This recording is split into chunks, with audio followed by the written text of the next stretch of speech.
As we get closer and closer to the end of the 86 Shelby Dodge Daytona project, one of the things that I've been most looking forward to is coming right up here, redoing the entire vacuum system from scratch. That's not true.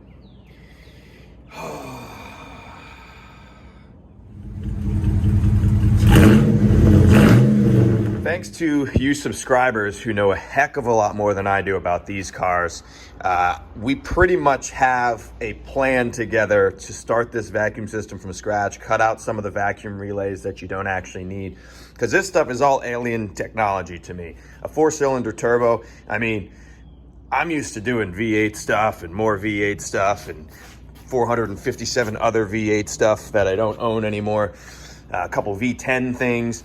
What I've never worked on in my life is a turbocharged 4-cylinder. So, especially one from the 80s. So, you guys know a lot more than I do. You've weighed in on a couple things that you've done on your turbo Chryslers that have helped out. So, what we've got here is a couple different sizes of Evil Energy vacuum line. We've got a vacuum block from MSCR, and we've got 431,000 vacuum line fittings, just in case we need to T stuff off or Y stuff off or what have you. It actually doesn't sound all that complicated at the end of the day. We've just got to basically do it all from scratch. What we're having is a high idle issue, and we're boosting to the moon. This thing is boosting like 14 pounds when you get after it.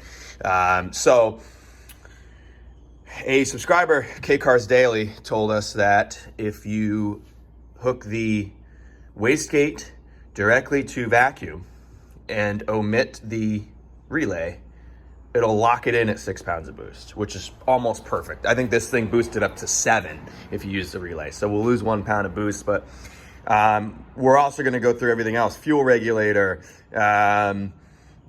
you know, all the different, everything on this thing is controlled off vacuum. So not too worried about cruise control, things like that. But we do need to get everything else cleaned up, see if we can get this thing running smooth, and go from there, see what we got. We're gonna get everything mapped out here first. I don't know quite how we're gonna mount this fancy SOB yet, but the first thing I'm hoping is that the main fitting that's gonna go to our intake manifold is the right size that came with this kit. So it came with these guys, which are kind of your main vacuum source. Goes from the intake manifold to the block. Hopefully this guy, which is what we're going to be eliminating, is the same thread pitch. It's a little bit of a shot in the dark, but let's hope so. All right, so we got our unobtainium OEM vacuum receptacle here that has been heavily repaired with room temperature vulcanization cream by a previous owner. I'm sure that's great for holding all that vacuum in. And I think we're about to run into our first issue.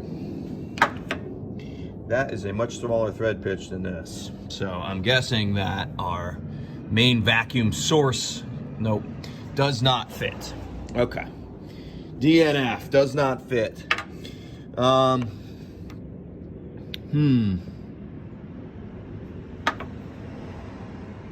Okay, so we're gonna need to find one of these with this same, what is that, 3/8, 1/2 inch.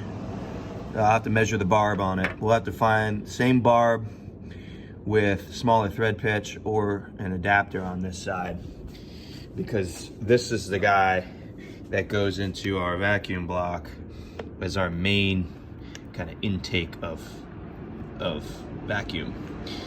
So that's problem number one. May have to run to the store already, see what I can find comparable to that with this thread pitch. All right, so I got 5/32 and 1/4 vacuum line. According to you guys, you subscribers, this is the stuff, the sizes that we need. I almost went with blue because I thought it would look sick with my blue spark plug wires, but I just went with black just in case we had to do something stupid with it. We can hide it a little bit better. So we already know we're gonna have to get a smaller fitting for the intake. I have to get a piece of hose anyway that fits over this barb. I thought I had some, but all the different fuel hoses and stuff that I have, none of it is this size. So I got to go out and fix that. But in the meantime, what we can do is we can get all the vacuum stuff ready to plug into our block. And then at the very end, then we'll figure out the block. So I want to get some more accomplished before we run to the store. And I want to run into any more issues we're going to have before I run into the store as well, so that I can do it all in one shot. All right, vacuum line removal is complete. So that's the whole vacuum system sitting there of a bunch of brittle 1980s lines waiting to snap. Everything is removed with the exception of the line that goes from the barometric pressure solenoid back to the map sensor. And then I believe this one here that goes through the firewall is boost gauge. All of the barbs on the block, all the receptacles are the bigger vacuum line size. I found this reducer in my box of vacuum line fittings, so I'm glad I bought that. This will turn the little guys into the big guys, the 5/32 into quarter. And so that'll allow us all to make it 5/32 into the big block there. Next, what I'm gonna do is the map sensor. I got it off of the firewall down here. Getting it back on is gonna be a little bit of a bear. But I'm gonna disconnect this guy. And here's where I came up with the idea of these connectors is I realized I'm gonna need one anyway, because we're 5/32 coming off the solenoid into 1/4 inch going to the firewall. So I'm gonna need one of these anyway. So that's the next one I'm gonna do here. I'm gonna pull this off, gonna make my own line. Gonna start it off with the 5/32, probably to about here. And then I'm gonna swap it over to 1/4 inch. And I'm probably just gonna kind of hug this strut tower, maybe zip tie it to here. And then down into the firewall there, right there where you see that nipple. All right, been a couple hours, got updates. So where we left off, the wastegate is pretty simple, right from the wastegate itself up to vacuum source. We got our boost gauge, 1/4 inch, or a 5/32, the little guy. And then luckily I bought that kit. I have a 90 that goes from the little guy to the big guy. So that changes over to the big guy. That'll go to vacuum source. From the barometric pressure solenoid over to the map sensor. This one was tricky. I mean, getting that guy on in there was difficult. There's no room to get your hand in. It's that guy right there. No room to get your hand in. That took me about 20 minutes. Used some grease and finally got her to slide on there. So that is going from the map sensor over to barometric pressure solenoid. And then the solenoid is going from the bottom of this solenoid is the little line. So we put a splitter in there. Again, thankfully I bought that kit. Split it up to the bigger line to go to vacuum. Okay, and then over here we've got our EGR solenoid. I did decide to hook this up. I don't think you have to. Went from obviously the little line, same splitter that's on this guy, to the bigger line so that we can go to vacuum. And then this guy goes from the EGR solenoid over there, or the EGR solenoid over here to the EGR transducer right here. Let's see what else. So boost gauge is done. Oh, fuel pressure regulator, obviously pretty straightforward, right from the regulator to vacuum. So all of these guys are terminated right about here. Here's our wastegate. So everybody ends up right about here. So we just need to figure out a way to get this block hooked up. So I'm gonna see if I can run to the store and get something the correct thread pitch. And then we gotta figure out how are we gonna mount this block. I'm kind of thinking to the firewall would look kind of cool, but then again, I don't think these guys have reached there now. No, so we may have to mount her up somewhere along this. So obviously it's gonna have a line coming from here. So maybe zip tie it around this intake manifold here. Something like that. We'll get that figured out though. That's not a big deal. I wonder if I should have gone a little bit longer with these. I still could, so that we could mount it to the firewall, but I don't want this guy to be super long to the vacuum block. I'd rather have the vacuum block as close to this vacuum port or intake manifold as I could. So we'll have to see. Meantime, I got this all tightened up on this side. I need to run to the store, get a piece of fuel line that fits this barb, and then get a fitting from this barb size to whatever size this guy is, and try a few nuts on it, see if I can get the size. And then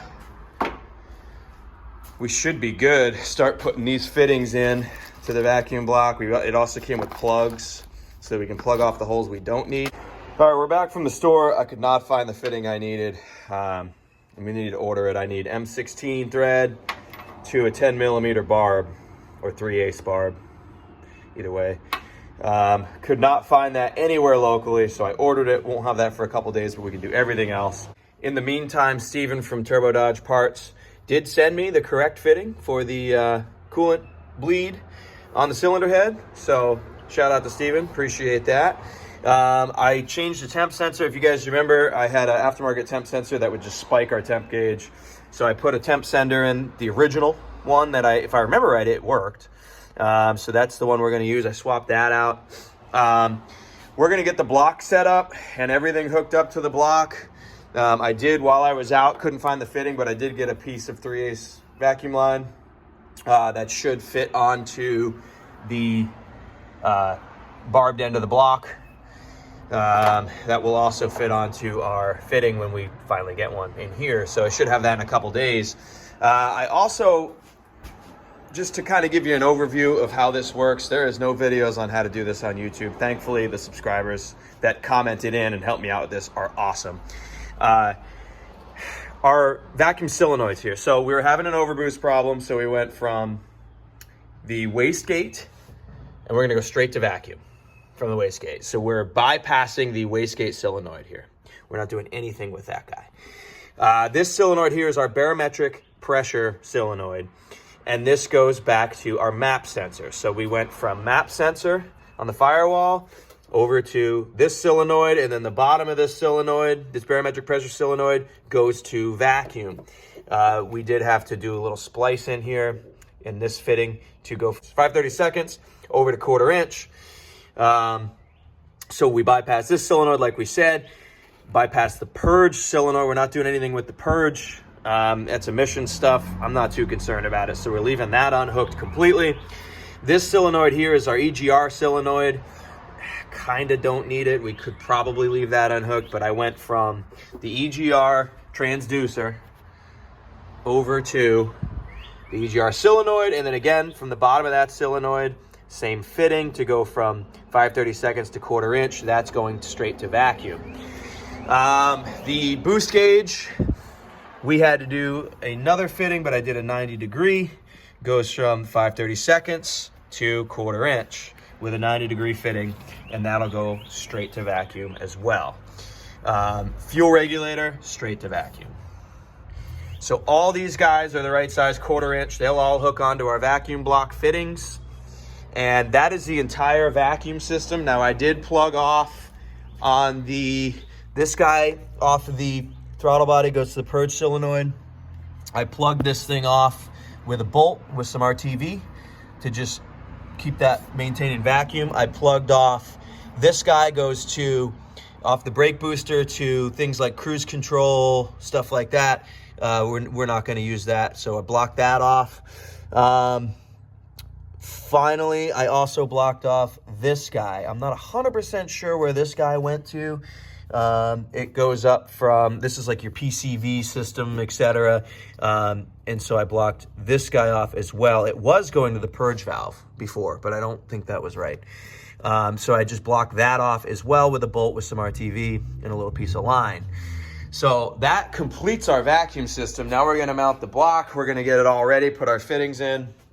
And hopefully we have a functioning temperature gauge now that we swapped that sender out. So we're gonna get this block ready and I'll catch back up with you in a second here. All right, we got our vacuum block all set up, thread sealed. I'm gonna wipe some of that excess sealant off, but this is a 6-port vacuum block. Now we only have 5 sources that need vacuum. So it did come with plugs as well. So I plugged hole number 6. I went the farthest away from what our vacuum source is gonna be.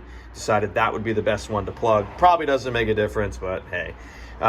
So this thing is all set up. I'm gonna wipe the extra juice off of here, this thread sealant. And then we're gonna start playing around on where we mount it. And then we can hook up all 5 of our vacuum sources, kind of cut them to length. And we will be in business besides our final vacuum port right here that we're gonna need.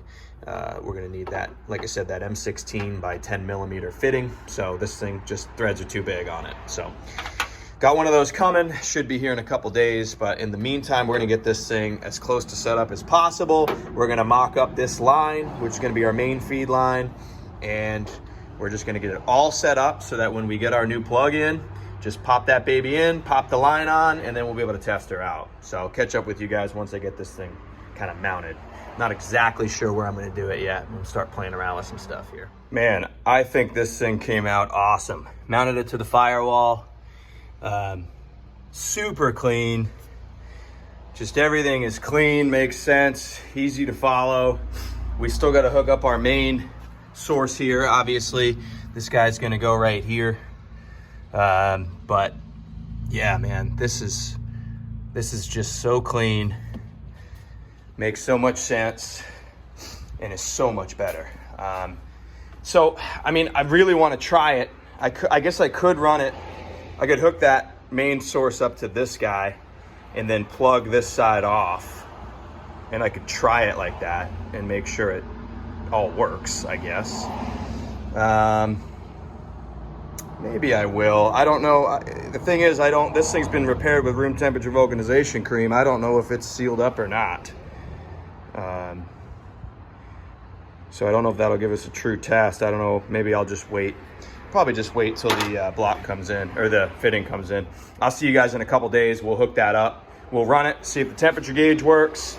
Make sure it's not leaking coolant anymore from the bleed plug. Make sure it boosts to 6 pounds, 7 pounds. And check out what the idle does. Now, I did notice, I think this is the throttle position sensor. I'd have to look at a diagram. It might be this back here. I'd have to look, but it's unhooked. So that could explain our high idle. I don't know who would unhook this thing, and I don't know where it hooks to. If one of you guys wants to comment down below, we got a gray and red, and then we've got a brown and white coming off of this thing. And I kind of took a quick peek in here and I don't see really anything matching. So not 100% sure where we'll hook these guys up, but comment down below on that. I believe it looks like a TPS to me. I have to look at a diagram to make sure of that, but that could be our high idle issue there. But we'll catch back up with you guys in a couple days. Well, it's been about a week and a half, but my fitting came in. I did expect it to come in quicker because it was Amazon, but man, it took forever. So I'm gonna neat all this stuff up, kind of zip tie it, get it neater. But for now, I wanna throw this fitting in, fire it up, see if this solves anything. Let's do it. So this fitting comes with an O-ring on it, but as I'm cleaning the sealing surface up here, it's not a sealing surface, it's rough cast. So it probably would still seal just fine, but I'm gonna take a couple measures just in case. I don't wanna have a vacuum leak here, so after all this work. So I'm gonna put thread sealant on it, and I'm also gonna grease that O-ring up a little bit. That should seal it. All right, we're good to go. The grease on this O-ring also should keep it from sticking in. Sometimes if you don't grease these O-rings, a little tough to get out once it bonds to the sealing surface. Oh, you know what? It doesn't even bottom out on the O-ring. So good thing I thread sealed it. The only 19 I had was for half-inch drive, so we got a massive ratchet to tighten this with.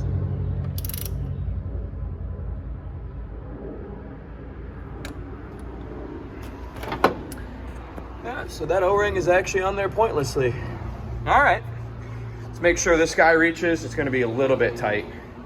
I bought a foot of this stuff. I should have probably just bought 2 feet and cut it to size, but I didn't think I'd need more than a foot.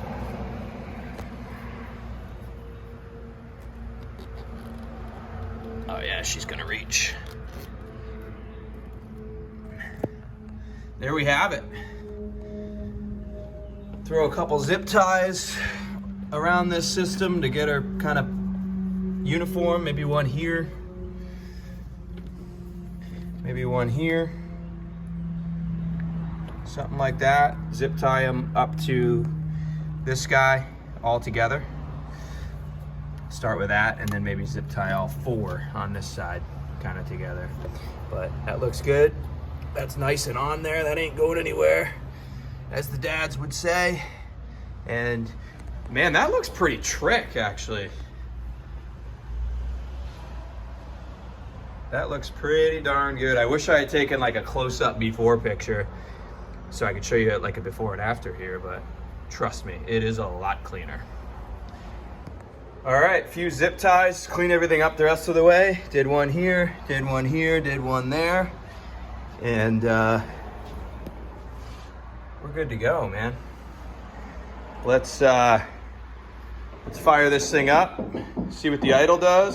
I have a feeling that throttle position sensor is the idle issue, so I don't think it's gonna fix that, but take it for a quick spin, make sure she doesn't overboost anymore. Check out this sweet keychain Steven Steele got me.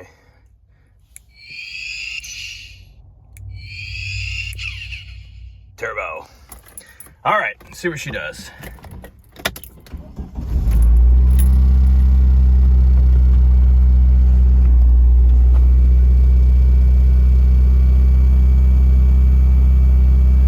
Tack is back working again. It's been intermittent. Probably got to clean the terminals on the back side of the cluster, which I'm kind of scared to take this cluster out. All right, idle's coming right down. Shoot, maybe it was a vacuum issue. Volt gauge I noticed reads a little bit low. If you put a multimeter on, it doesn't match up what the voltmeter says. Oil pressure looks great. Temperature is not pegged hot, so swapping out that sensor must have helped. Let's take just a really quick trip around the block and see what the boost gauge does.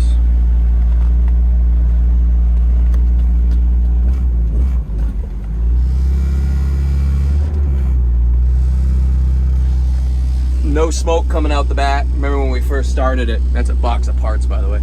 Remember when we first started it? The smoke was aggressive. So that's good to know that that's gone. And I'm just mainly really want to see what this boost gauge does. Idle is a heck of a lot better. Still a little high, but a lot better.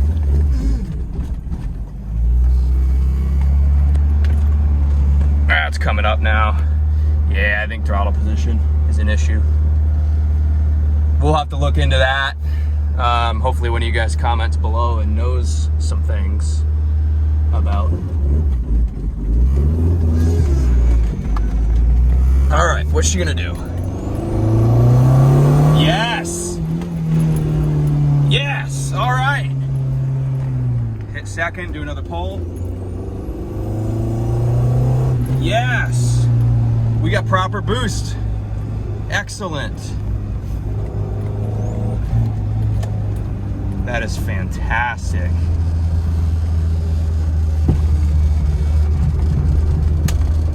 Let's do another quick little pull. Oh, this thing sounds sick. Wow, I'm really thrilled with that. That idle's still going nuts on me, but.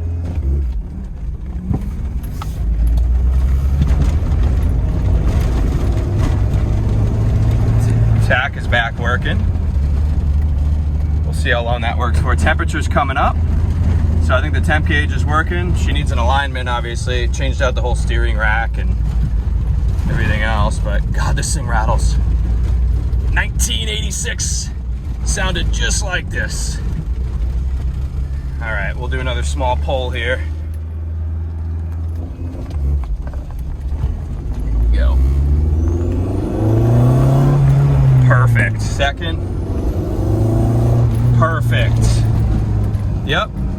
that took care of it. Temperature gauge is coming up. So my new / old sender works. I've heard a lot of guys commented and said that those aftermarket senders don't work for whatever reason. So obviously they were correct. Like I always say, you guys watching this know a lot more than I do about these cars, most of you. I appreciate your help. Nice, nice. That is awesome. That is great news.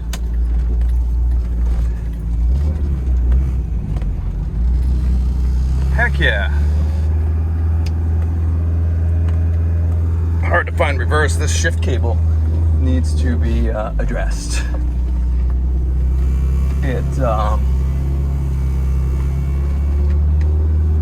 It's really stiff crossover cable side to side. Not so bad 1, 2, 3, 4 shift, but to go 5 or reverse takes some effort. Maybe it'll come out of it. Well, that's awesome news. Still got to figure out that wiring issue with the TPS. Got some cosmetic stuff to do. Got to get the seats reupholstered. Couple little things here and there, tires, some odds and ends. But what a relief. That thing is boosting exactly where it should. Maybe a pound low, but hey, at least it's locked in, right? It's not going to go nuts on us and overboost and blow another head gasket, because I hope to never change another one of these head gaskets. So, man, that is such a success. With some tires, we could actually, this thing was pretty much ready to drive to like Cars and Coffee or something. So won't be too long. Appreciate you guys watching. See you on the next one.